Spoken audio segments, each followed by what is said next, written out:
দাদা এখন একটা ঘটনা দেখা যায় বারবার যে যত নির্বাচন সামনে এগিয়ে আসছে ভোটার তালিকা সংশোধনের নামে মানুষকে বাংলাদেশি তকমা দিয়ে বাংলাদেশে পাঠিয়ে দেওয়া হচ্ছে এবং তার উপর অত্যাচার হচ্ছে, বারংবার একই চিত্র সামনে আসছে, কি বলবেন?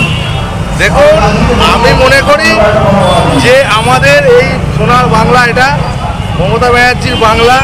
তো এখানে আমাদের সকল ধর্ম নিয়ে আমাদের এই বাংলা, যতই ভোটার কার্ড বাদ করে দিক, আধার কার্ড বাদ করে দিক, যাই করে দিক, মানুষ মমতা ব্যানার্জির কাছ থেকে মুখ ফেরাবে না।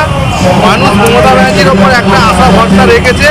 আর আমি মনে করি যে যে বিরোধী দলগুলো আছে তারা ধর্ম নিয়ে যে রাজনীতি করছে, আজকে তাদের প্রায় 10-12 বছর হয়ে গেলে এখানে উত্থান হয়েছে, তারা এখনও কিছু করতে পারেনি, আগের দিনেও কিছু করতে পারবে না। 2026-এ যে 70-এর ওপর পেয়েছিল সেটা 50-এর নিচে নেমে যাবে।